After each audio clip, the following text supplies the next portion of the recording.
Dalam kehidupan sehari-hari, pohon sering dianggap sebagai sumber utama oksigen di bumi. Pandangan ini tampak logis, sebab pepohonan hijau yang menutupi hutan luas tampak bekerja tanpa henti menyaring udara dan memproduksi oksigen melalui fotosintesis. Proses itu melibatkan air, karbon dioksida, dan cahaya matahari yang diubah menjadi energi dalam bentuk glukosa sambil menghasilkan oksigen sebagai hasil sampingan. Tak heran, banyak orang percaya bahwa tanpa hutan, bumi akan kehilangan udara segarnya.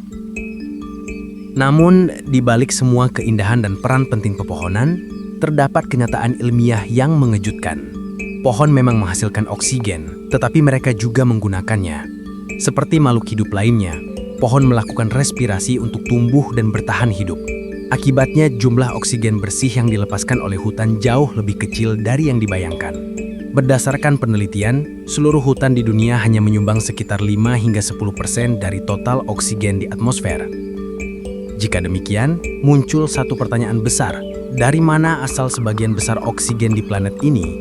Siapa sebenarnya yang memungkinkan makhluk hidup di bumi ini dapat bernafas setiap hari? Jawabannya tidak terletak di hutan, melainkan di laut.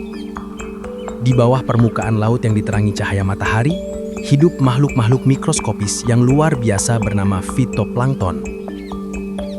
Meskipun tak kasat mata karena ukurannya yang sangat mikroskopis, mereka berjumlah triliunan, melayang di seluruh samudra dan diam-diam melakukan tugas raksasa, menghasilkan sebagian besar oksigen di bumi melalui proses fotosintesis. Fitoplankton memanfaatkan air, karbon dioksida, dan sinar matahari untuk menghasilkan glukosa serta melepaskan oksigen ke dalam air laut. Oksigen terlarut tersebut kemudian perlahan naik ke atmosfer dan menjadi bagian dari udara yang kita hirup setiap hari. Tidak hanya menghasilkan oksigen, fitoplankton juga berperan penting dalam menyerap karbon dioksida atau CO2 dari atmosfer. Mereka menyerap CO2 dalam jumlah sangat besar sebagai bagian dari proses fotosintesis, menjadikannya salah satu sistem penyerapan dan penyimpanan karbon alami terbesar di planet ini. Ketika fitoplankton mati atau dimakan oleh organisme laut lain, yang kemudian organisme tersebut mati, sebagian besar karbon yang mereka serap akan tenggelam ke dasar laut dalam bentuk bahan organik. Proses ini dikenal dengan istilah karbon sekuestrasi, yaitu mekanisme alami yang menyerap dan mengunci karbon di dasar laut selama ratusan hingga ribuan tahun.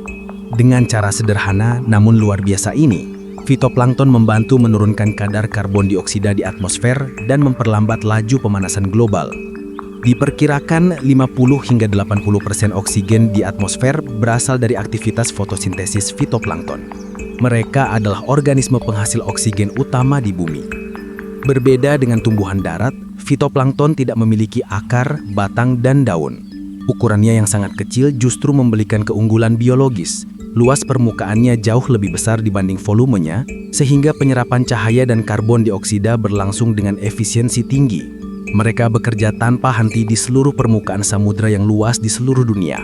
Karena mereka tidak membutuhkan lahan tetap untuk berkembang biak, mereka dapat berpindah dari suatu tempat ke tempat yang lainnya, mengikuti arus dan menyebar ke seluruh permukaan laut. Yang mereka butuhkan hanyalah nutrisi yang tersedia secara alami di lautan.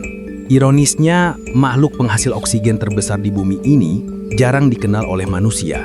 Karena ukurannya sangat kecil, fitoplankton tidak memiliki daya tarik visual seperti pohon-pohon yang menjulang tinggi di hutan tropis, menghasilkan pemandangan indah yang luar biasa. Namun, tanpa organisme mikroskopis ini, kehidupan di planet bumi akan berhenti.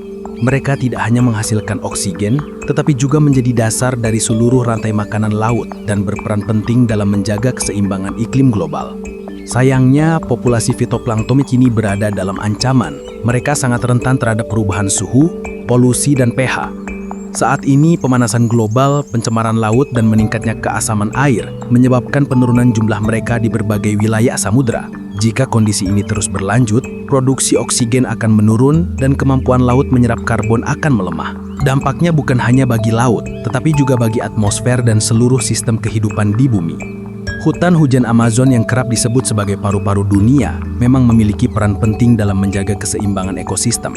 Namun sebagian besar oksigen yang dihasilkannya digunakan kembali oleh organisme di dalam hutan itu sendiri. Sehingga secara bersih, yakni selisih antara jumlah oksigen yang dihasilkan dan yang digunakan kembali, kontribusi hutan hujan Amazon terhadap oksigen di atmosfer tidak sebesar yang kita bayangkan.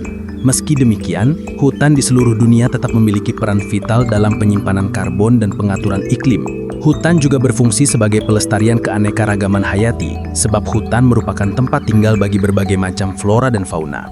Setiap kali kita bernafas, udara yang dihirup merupakan hasil proses panjang dari kehidupan di samudra luas. Oksigen yang kita gunakan sebagian besar berasal dari organisme mikroskopis yang hidup di lautan sejak miliaran tahun lalu. Mereka berperan penting dalam membentuk keseimbangan atmosfer yang memungkinkan kehidupan di bumi berlangsung. Mereka tidak hanya memberikan udara untuk bernafas, tetapi juga berperan sebagai pengendali alami kadar karbon dioksida di atmosfer. Oleh karena itu, menjaga laut berarti menjaga kehidupan. Karena setiap tarikan nafas yang kita ambil, sejatinya adalah hadiah dari samudera.